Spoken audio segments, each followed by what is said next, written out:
तो कल की क्लास के बाद आज के क्लास में कहानी दूसरा उसने कहा था का, जिसके लेखक श्री चंद्रधर शर्मा गुलेरी जी है। कल शॉर्ट क्वेश्चन सब कर दिए थे। आज का प्रश्न होगा लॉन्ग क्वेश्चन के लिए। आज का जितना भी प्रश्न होगा वो सिर्फ और सिर्फ लॉन्ग टाइप का क्वेश्चन होगा, जिसमें कि आपको 5 अंक प्राप्त होंगे। प्रश्न में कह रहा है, यहाँ 10 नंबर है, लेकिन समझिए लॉन्ग का पहला हो गया। कह रहा है प्रसंग एवं अभिप्राय बताए। पहला क्वेश्चन है, मृत्यु के कुछ समय पहले स्मृति बहुत साफ हो जाती है। जन्म भर की घटनाएं एक एक करके सामने आती है। सारे दृश्यों के रंग साफ होते हैं। समय की धुंध बिल्कुल उन पर से हट जाती है। इसका मतलब क्या हुआ? इसका सब प्रसंग व्याख्या करना है। तो इसका आंसर है प्रसंग। प्रस्तुत गद्यांश हिंदी साहित्य के प्रसिद्ध कहानीकार चंद्रधर शर्मा गुलेरी द्वारा रचित अमर कहानी उसने कहा था से अवतरित है।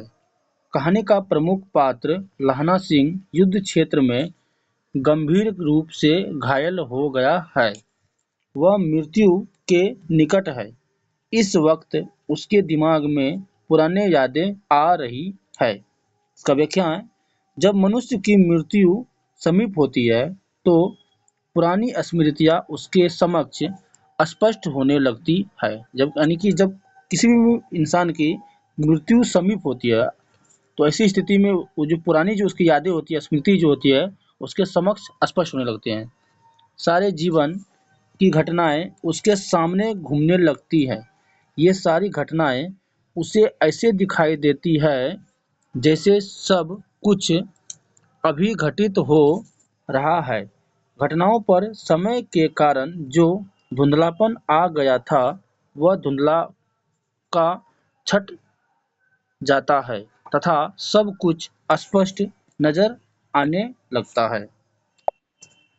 अगला क्वेश्चन है प्रश्न नंबर 2, मर्म स्पष्ट करें। क्या है? अब के हाड़ में यह आम खूब फलेगा। चाचा भतीजा दोनों यही बैठकर आम खाना। जितना बड़ा भतीजा है उतना ही यह आम है। जिस महीने उसका जन्म हुआ था उसी महीने में मैंने इसे लगाया था। इसका आंसर है, लहना सिंह युद्ध में बुरी तरह जख्मी हो गया है। उसकी मृत्यु निकट है। इस वक्त अतीत की स्मृतियां उसके मस्तिष्क में घूम रही है।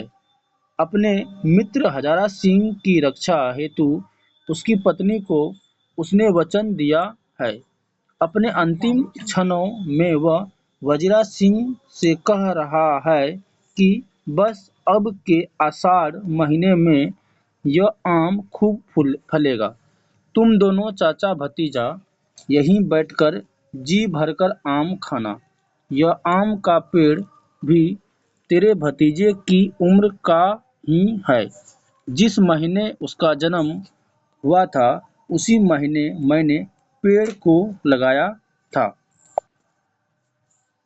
क्वेश्चन नंबर ख है, और जब घर जाओ तो कह देना मुझे जो उसने कहा था वह मैंने कर दिया। देखिए इस जो क्वेश्चन है, इस क्वेश्चन को 2 भागों में बांटा गया है। एक है ये पहला वाला क वाला और दूसरा है ये ख वाला। इसमें कह रहा है कि और जब घर जाओ तो कह देना मुझे उसने कहा था वह मैंने कर दिया। उत्तर है, युद्ध में बुरी तरह से घायल लहना सिंह अपने मित्र को कहता है, घर जाना तो अपनी पत्नी सूबेदारनी को कह देना या पत्र लिखकर उसे बता देना कि उसने अपने पति तथा बेटे का ख्याल रखने का जो निवेदन किया था उसे मैंने पूरा कर दिया है। अगला क्वेश्चन प्रश्न नंबर 12 है, कहानी का शीर्षक उसने कहा था सबसे सटीक शीर्षक है। अगर हाँ तो क्यों, या आप इसके लिए कोई दूसरा शीर्षक सुझाना चाहेंगे? अपना पक्ष रखें। उत्तर है, जहाँ तक कहानी के शीर्षक का सवाल है उसने कहा था शीर्षक पूरी तरह से सटीक जान पड़ता है। सूबेदारनी की बातें सूबेदारनी के चरित्र को तो उजागर करती ही है, वे लहना सिंह के चरित्र में भी महत्वपूर्ण मोड़ लाने वाली साबित होती है। सूबेदारनी की कही हुई बातें ही उनके बीच के संबंधों का उजागर करती है, जो कहानी का मुख्य प्रतिपादय है। मृत्यु की तरफ बढ़ते लहना सिंह के अंतिम क्षणों में भी सूबेदारनी के कहे शब्द उसके कानों में गूंजते रहते हैं। यही शब्द लहना सिंह को सूबेदारनी का विश्वास बनकर महान त्याग की प्रेरणा देते हैं। क्वेश्चन नंबर अगला है 13 नंबर। आज के क्लास का ये आखिरी क्वेश्चन है जो कि लॉन्ग के लिए है। प्रश्न नंबर 13, उसने कहा था कहानी का केंद्रीय भाव क्या है, वर्णन करें। उत्तर है, उसने कहा था कहानी प्रथम विश्व युद्ध की पृष्ठभूमि में लिखी गई है। लेखक ने लहना सिंह तथा सूबेदारनी के माध्यम से मानवीय संबंधों का नया रूप प्रस्तुत किया है।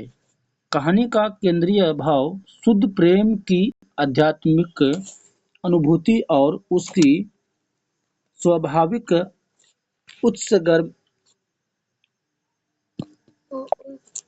उत्सर्गम्य अभिव्यक्ति है। इसमें प्रेम के एक ऐसे पवित्र रूप को चित्रित किया गया है जिसकी प्राप्ति नहीं होती है। इसके बाद पैराग्राफ चेंज करने के बाद इसको लिखेंगे, आचार्य रामचंद्र शुक्ल ने भी बड़े ही सुंदर ढंग से इस कहानी के भाव के विषय में लिखा है। उसने कहा था में पक्के यथार्थवाद के बीच सुरुचि की चरम मर्यादा के भीतर भावुकता का चरम उत्कर्ष अत्यंत निपुणता के साथ संपुटित है। इसकी घटना ऐसी है जैसी बराबर हुआ करती है, पर उसमें भीतर से प्रेम का एक स्वर्गीय स्वरूप झांक रहा है, केवल झांक रहा है, निर्लजता के साथ पुकार या कराह नहीं रहा है। कहानी भर में कहीं प्रेमी निर्लजता, प्रगल्भता, वेदना की विभत्स निवृत्ति नहीं है। सुरुचि के सुकुमार स्वरूप पर कहीं आघात नहीं पहुंचता। इसकी घटनाएं ही बोल रही है, पात्रों के बोलने की अपेक्षा नहीं है। तो आज के क्लास का यहीं तक होगा, अगला क्लास अगले दिन।